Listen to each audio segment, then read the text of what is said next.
போறோம்னு தெரியுமா? என்ன பார்க்க போறோம்னு தெரியுமா? இன்னைக்கு ரிபப்ளிக் டே. அதனால என்ன ஸ்பெஷல்னு தெரியுமா? Any guesses? கரெக்டா சொன்னீங்க. இன்னைக்கு நம்ம பார்க்க போறது சிக்கன் பிரியாணி.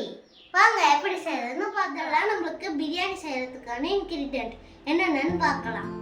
இது நெய்யும் எண்ணெயும் 75 ml எடுத்திருக்கேன். நெக்ஸ்ட் இது இந்த மாதிரி நைஸா சாப் பண்ண டொமேட்டோ எடுத்திருக்கேன். நெக்ஸ்ட் இது அதே மாதிரி ரொம்ப நைஸா சாப் பண்ண ஆனியனு, அப்புறம் கர்டு, பிரியாணி மசாலா, மிளகாத்தூள், கிராம்பு, பட்டை, பிரியாணி இலை, அப்புறம் ஏலக்காய்லாம் எடுத்து வச்சிருக்கேன். நெக்ஸ்ட் இஞ்சி பூண்டு பேஸ்ட்டு, இது பிரியாணி ரைஸு, இது சிக்கனை நல்லா மஞ்சத்தூள்ல வாஷ் பண்ணி வச்சிருக்கோம். இதில் ஏதோ சொல்ல மறந்துட்டேனே. புதினாவும் கொத்தமல்லி, அப்புறம் ஒரு பச்சை மிளகாய் எடுத்துருக்கோம்.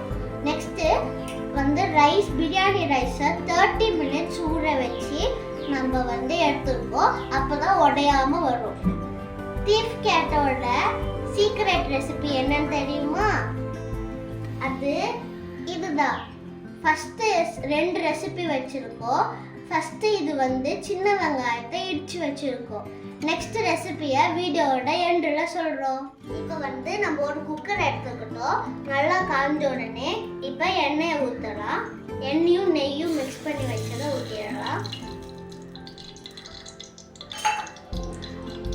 நெக்ஸ்ட்டு நம்மளோட ஸ்பைசஸ் எல்லாத்தையும் எடுத்து போட்டுடலாம்.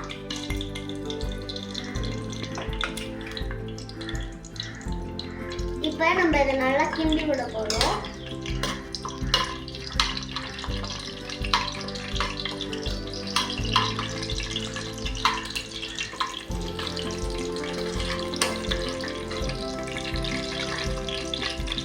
நெக்ஸ்ட் நம்ம ஆனியன் எடுத்து உள்ள போட போகிறோம்.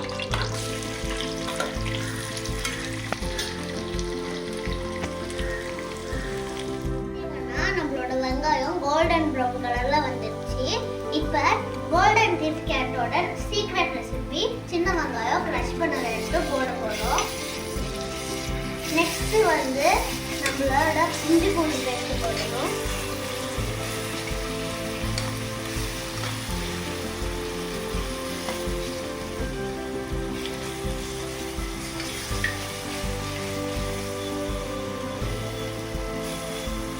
வதக்கும் போது ஒரு ஸ்பூன் சால்ட் ஆட் பண்ணிக்கிட்டீங்கன்னா அடி பிடிக்காம நல்லா சூப்பராக வரும். இஞ்சி பூண்டு பேஸ்ட் நம்ம போட்டதுக்கப்புறம் இப்படி ஆயிடுச்சு.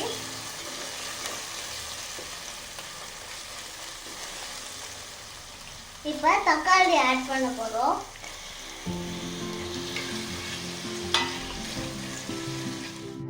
தக்காளி எல்லாம் நல்லா வதங்கிடுது.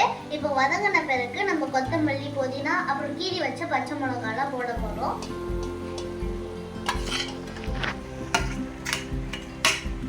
இதை நம்ம 2 minutes மிக்ஸ் பண்ணிக்கலாம்.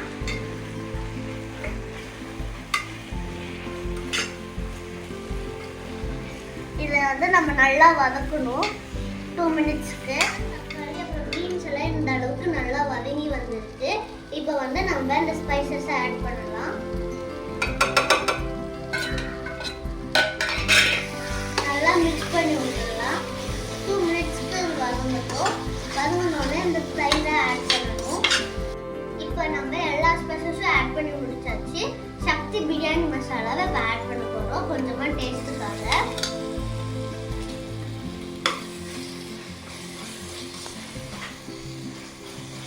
நெக்ஸ்ட் கர்ட் ஆட் பண்ண போறோம்.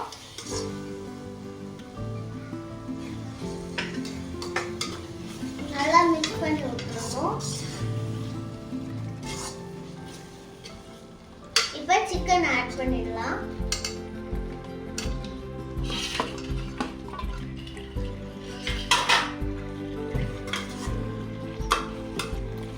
இது 5 minutes நல்லா வதக்கலாம். 5 minutes சிக்கன் நல்லா வெந்து வந்ததுக்கப்புறம் இந்த டெக்ஸ்சரும் அரோமாவும் சூப்பராக வந்திருக்கு. இப்போ 1 கிளாஸ் ரைஸுக்கு 1.5 கிளாஸ் வாட்டரு, அதனால நான் 2 கிளாஸ் ரைஸ் எடுத்துருக்கேன். அதனால 3 கிளாஸ் வாட்டர் ஆட் பண்ணி கொதிக்க 3 கிளாஸ் வாட்டர் ஆட் பண்ண போறேன். அப்புறம் கிரேவி நல்லா கொதிச்சு வரணும்.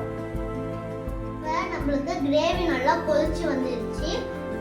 அரவு மூலமாவே தெரியுது உப்பு காரம்லாம் கரெக்டா இருக்குன்னு. இப்போ நம்ம ரைஸ் ஆட் பண்ணிடலாம்.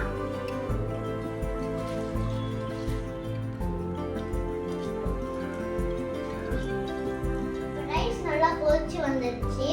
நம்ம இப்போ டேஸ்ட் பண்ணி பார்க்கலாம். நான் ஃபர்ஸ்டே சொன்னேன்ல அரோமா வச்சே கண்டுபிடிச்சிடலான்னு. உப்பு காரம் எல்லாம் சூப்பரா இருக்கு. இப்போ 20 மினிட்ஸ் நம்ம மூடி வச்சிடலாம்.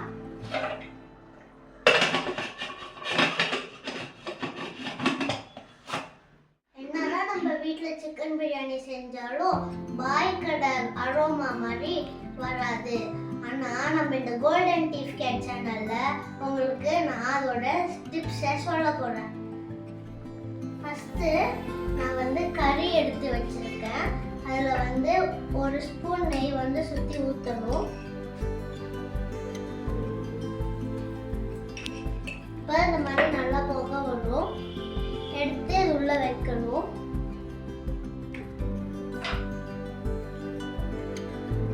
இப்போ நம்ம எடுத்து உள்ள வச்சுட்டு மூடிடணும். திரும்ப 1 ஸ்பூன் நெய் ஊற்றிட்டு மூடிடணும். இதுலேருந்து வர ஃபியூம்ஸ் பிரியாணி ஃபுல்லா ஸ்ப்ரெட் ஓவர் ஆகி நல்ல அரோமா தரும். இது உங்க வீட்ல ட்ரை பண்ணி பாருங்க, சூப்பரா இருக்கும். இந்த வீடியோ உங்களுக்கு பிடிச்சிருந்ததுன்னா லைக் பண்ணுங்க, ஷேர் பண்ணுங்க, கமெண்ட் பண்ணுங்க. பிரியாணி ரெடி.